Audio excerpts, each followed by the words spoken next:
जहां डिटेल्स के साथ किसान आंदोलन से जुड़ी आपके सामने बड़ी खबरें हैं। बिल्कुल, तो किसान आंदोलन से जुड़ी एक बहुत बड़ी खबर इस वक्त हम आपको बताने जा रहे हैं और ये खबर है किसान आंदोलन को लेकर। जैसा कि लगातार हम चर्चा कर रहे हैं, आज इसका 7वां दिन है और बीती रात सरकार और किसानों के बीच एक बहुत ही अहम मुलाकात हुई और एक बड़ी खबर इस मुलाकात से निकल कर आ रही है। बड़ी खबर यह है कि किसान आंदोलन को लेकर सरकार ने किसानों के सामने प्रस्ताव रखा है। एमएसपी पर खरीद के कॉन्ट्रैक्ट की बात सामने आ रही है। 4 फसलों की खरीद पर करार की बात सामने आई है। चंडीगढ़ में हुई चौथी बैठक में सरकार की ओर से यह प्रस्ताव किसान संगठनों के सामने रखा गया है। यह बहुत बड़ी अपडेट जो बातचीत कल चौथे राउंड की हुई उससे निकलकर सामने आ रही है। तो सरकार और किसान कल बैठे, बातचीत हुई, चंडीगढ़ मंथन से क्या निकला, यह प्रश्न आपके मन में होगा। आइए आपको बताते हैं कि सरकार का प्रस्ताव क्या था किसानों के सामने। सरकार का प्रस्ताव था एमएसपी पर खरीद के लिए कॉन्ट्रैक्ट का। यह प्रस्ताव सरकार ने किसानों के सामने रखा। अब सवाल यह है कि किन उपजों पर यह प्रस्ताव था सरकार का। तो वो फसलें हैं जिन पर सरकार का प्रस्ताव था। उड़द दाल, मसूर दाल, मक्का और कपास, ये 4 फसलें हैं जिन पर एमएसपी के लिए कॉन्ट्रैक्ट का प्रस्ताव सरकार ने किसानों के सामने रखा।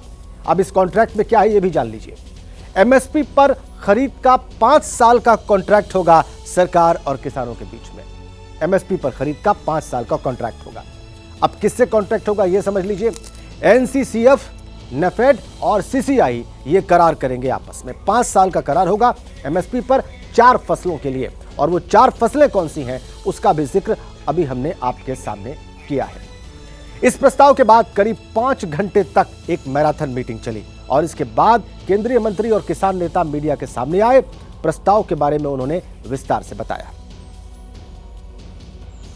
जो किसान अपना क्रॉप डाइवर्सिफाई करके तूर दाल बनाए, उड़द दाल बनाए, मसूर की दाल बनाए या मक्का बनाए, उनको 5 साल के लिए एक कॉन्ट्रैक्ट करके एनसीसीएफ और नेफेड गारंटी करेगा, उसको ये संस्थाएं एमएसपी पर खरीदेगी। हम चाहते हैं कि कॉटन पुनर्जीवित हो, पंजाब फिर एक बार कॉटन की खेती में, कापूस की खेती में अपना प्राथमिक स्थान ले। तो जो भी किसान कॉटन की खेती भी पुनर्जीवित करता है, उनके लिए भी कॉटन कॉरपोरेशन ऑफ इंडिया इसी प्रकार का एक 5 साल का करार करेगी, लीगल एग्रीमेंट करेगी। एक सरकार की ओर से हमें एमएसपी को लेकर प्रपोजल आई है और वो जो प्रपोजल आई है उस प्रपोजल में ये बात कही गई है, दालें, मक्का और कपास सभी फसलों का पूरे देश के अंदर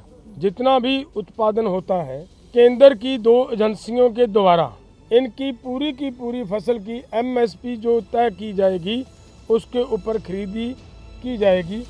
उन्हीं के द्वारा हमारे साथ लिखित में कॉन्ट्रैक्ट लिखा जाएगा। दोनों ही पक्षों की बातें आपने सुनी। सरकार ने किसानों के सामने प्रस्ताव रख दिया है। अब गेंद किसानों के पाले में है। क्या उन्हें 4 फसलों की एमएसपी पर खरीद के लिए 5 साल के कॉन्ट्रैक्ट वाला प्रस्ताव मंजूर है या नहीं, इसका फैसला अब किसानों को करना है। लेकिन यह प्रस्ताव 1-2 नहीं बल्कि 4-4 मैराथन बैठकों के बाद आया है। आइए आपको कुछ और तथ्य बता दें। ये जो मीटिंग हुई इसमें क्या हुआ, ये जान लेना आपके लिए बहुत जरूरी है। सिलसिलेवार तरीके से हम आपको बताते हैं। 8 फरवरी को पहली बैठक रही, बेनतीजा रही। 12 फरवरी को दूसरी बैठक रही, यह भी बेनतीजा रही और इसके बाद किसान सड़क पर उतर आए। 15 फरवरी को भी तीसरी बैठक हुई, वो भी बेनतीजा रही, उससे भी कोई समाधान नहीं निकला। फिर 18 फरवरी को यानी कि बीती रात चौथी बैठक हुई। एमएसपी पर कॉन्ट्रैक्ट का प्रस्ताव किसानों को मंजूर होगा या नहीं, अब देखना होगा।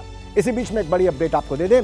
आपको बताएं कि मीटिंग में किसानों की ओर से आए प्रतिनिधियों ने सरकार के प्रस्ताव पर विचार के लिए समय मांग लिया है ताकि वो अपने बाकी साथियों के साथ बातचीत कर सकें और उसके बाद ही प्रस्ताव को लेकर अपना आखिरी फैसला वो बताएंगे। इसके चलते ही किसान नेताओं की ओर से ऐलान किया गया है कि दिल्ली कूच का कार्यक्रम 21 फरवरी सुबह 11 बजे तक रुका रहेगा। मैं समझता हूं आज के पॉजिटिव वातावरण में जो बातचीत हुई है उसको मेरा पूरा विश्वास है सभी देश के किसान इसको सकारात्मक और पॉजिटिव दृष्टिकोण से लेके इसको स्वीकार करें। बाकी जो विषय है वो काफी गहरे विषय, पॉलिसी ड्रिवन विषय, उनको ऐसे समाधान करना एक टेबल पे बैठ के कुछ ही लोगों से चर्चा करके संभव नहीं है। चुनाव आने वाला है, चुनाव के बाद नई सरकार बनेगी, ऐसे विषयों के ऊपर लगातार चर्चा जारी रहेगी। कि जो प्रपोजल वो आई है वो देश हित में, किसान मजदूर के हित में, खेती सेक्टर में हित में क्या सही है क्या गलत है, उसके ऊपर निर्णय बाद में करेंगे। जो दिल्ली जाने का कार्यक्रम है वो स्टैंड बाय है।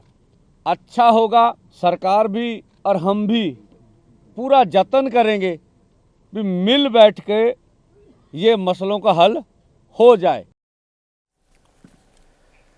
तो चंडीगढ़ में एक दो नहीं बल्कि चार दौर की वार्ता के बाद, मेगा मंथन के बाद किसान आंदोलन का कोई सॉल्यूशन निकलने की उम्मीद जगी है।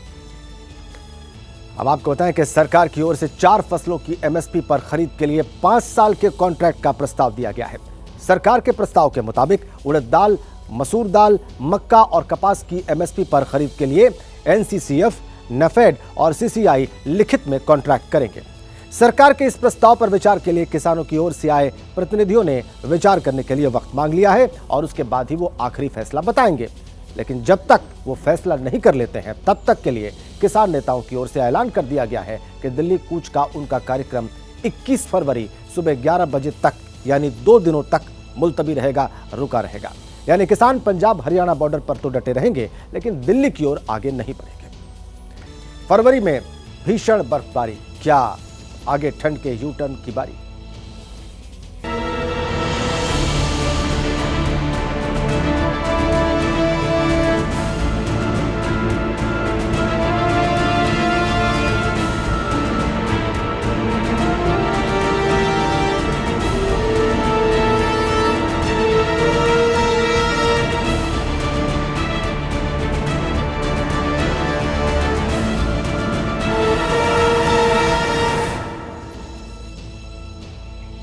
नमस्ते भारत में मौसम की बात कर लेते हैं। पिछले कुछ दिनों से अगर आप देखें तो पारा चढ़ रहा था, ठंडी हवाओं का सितम घट रहा था, लग रहा था कि सर्दी का मौसम बस अब खत्म ही होने वाला है।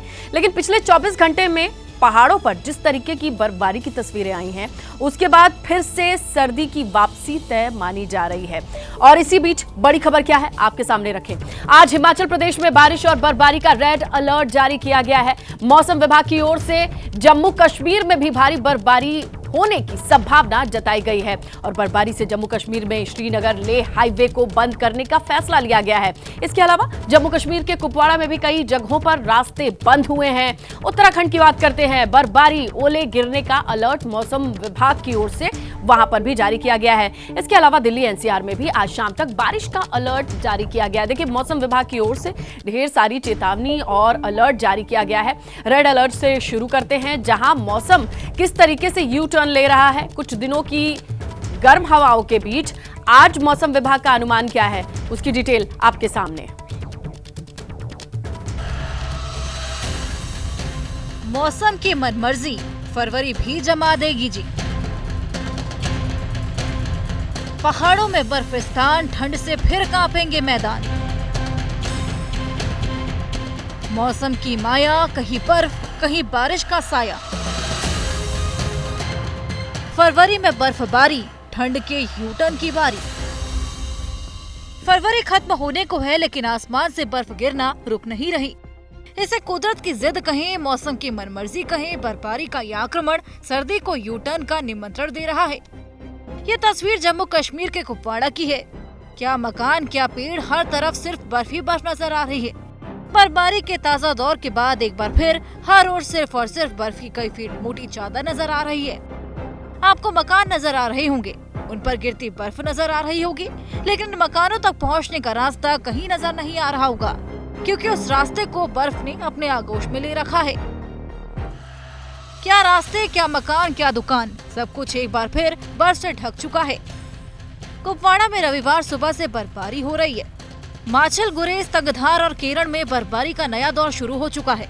रास्ते बंद हो चुके हैं और मौसम विभाग के मुताबिक कम से कम 21 फरवरी तक आसमान से इसी तरह कुदरत की ये सफेद बारिश होती रहेगी। बर्फबारी कश्मीर के कई और इलाकों में भी हो रही है। अब जो आप तस्वीर देख रहे हैं वो शोपियां के पीर की गली इलाके की है। हर जगह रुई के सफेद फाहे की तरह बर्फ गिर रही है। देखते ही देखते बर्फ ने हर चीज को अपनी जद में ले लिया। सब कुछ कुदरत की सफेद चादर में लिपट गया है। कश्मीर की घाटी बर्फबारी के इस ताजा दौर से फिर गुलजार हो गई। एक और जहां यहाँ पर घूमने आए सैलानियों के चेहरे खिल उठे हैं, तो दूसरी ओर स्थानीय लोग भी खुश हैं, क्योंकि बर्फबारी जहां सैलानियों को लुभाएगी, टूरिज्म को बढ़ावा देगी, वहीं सेब और यहाँ की बाकी खेती के लिए फायदेमंद भी साबित होगी। तो ये आज जो बर्फ यहाँ पे हो रही है, बर्फ गिर रही है, हम इसको समझते हैं कि ये अल्लाह की तरफ से रहमत है। ये जो बर्फ है ऊपर हायर रीचेस में अल्हम्दुलिल्लाह 2 से 2.5 फुट की जिस तरीके से पेशेंट हुई है, हम एक्सपेक्टेशन करते हैं कि बहुत अच्छी बर्फ होगी, क्योंकि आगे जाके हमारे खेत खलियानों में ये काफी फायदेमंद साबित होगी। एक और तो लोग बर्फबारी से खुश हैं, लेकिन तस्वीर का एक दूसरा पहलू ये भी है कि भीषण बर्फ अटैक से यहाँ रहने वाले लोगों के लिए मुसीबत भी आन पड़ी है। चारों ओर बर्फ गिर रही है, जिससे लोगों को हाउस अरेस्ट होना पड़ रहा है। जगह जगह रास्ते बंद होने लगे हैं। ये तस्वीरें सोनमर्ग के बालाटाल की हैं। जहां तक नजर जा रही है वहां तक सिर्फ और सिर्फ बर्फ नजर आ रही है। ये श्रीनगर लेह हाईवे का मंजर है, जिस पर गाड़ियों की आवाजाही पर स्नो अटैक ने ब्रेक लगा दिया है। बर्फ में BRO यानी कि बॉर्डर रोड ऑर्गेनाइजेशन की मशीनें और गाड़ियां भी ढकी नजर आ रही हैं, जो रास्ता फिर से खोलने में जुट गई हैं। जम्मू कश्मीर की तरह ही हिमाचल प्रदेश में भी मौसम ने एक बार फिर करवट बदली है। ऊंची चोटियों पर हिमपात शुरू हो चुका है। इसी बीच मौसम विभाग के अनुसार पहाड़ों पर फिर से शुरू हुई बर्फबारी का ये सिलसिला इस हफ्ते थमने नहीं वाला है। जम्मू कश्मीर, लद्दाख, हिमाचल प्रदेश और उत्तराखंड के ऊंचाई वाले इलाकों में भारी बर्फबारी और बारिश का अलर्ट जारी किया गया है। जम्मू कश्मीर, लद्दाख में आज भारी से बहुत भारी बारिश और बर्फबारी की संभावना है। कई जगह ओले गिरने का भी पूर्वानुमान है। आज हिमाचल के लिए भारी बर्फबारी, बारिश और ओले गिरने का रेड अलर्ट जारी किया गया है। उत्तराखंड में भी आज कई जगह बर्फबारी, भारी बारिश और ओले गिरने की संभावना है। ये तस्वीरें हिमाचल प्रदेश में रोहतांग की अटल टनल की हैं। आसपास का पूरा इलाका बर्फ से सफेद हो गया है। फिलहाल तो यहाँ आने वाले सैलानी इस नज़ारे को अपने कैमरों में कैद कर रहे हैं, लेकिन जल्द ही ये बर्फबारी मुसीबत का सबब बन सकती है। रोहतांग, कुंजुम और शिंकुला दर्रे में जितनी तेजी से हिमपात हो रहा है, उतनी ही तेजी से रास्ते बर्फ से पटने लगे हैं। बीते दिनों भी भारी बर्फबारी के कारण जगह जगह रास्ते बंद हो गए थे। लोगों का घर से बाहर निकलना दूभर हो गया था। जगह जगह सैलानी फंस गए थे और अब एक बार फिर भीषण बर्फबारी शुरू हो गई है। रास्ते बंद होने लगे हैं, यानी कि आफत का अलर्ट मोड ऑन हो गया है।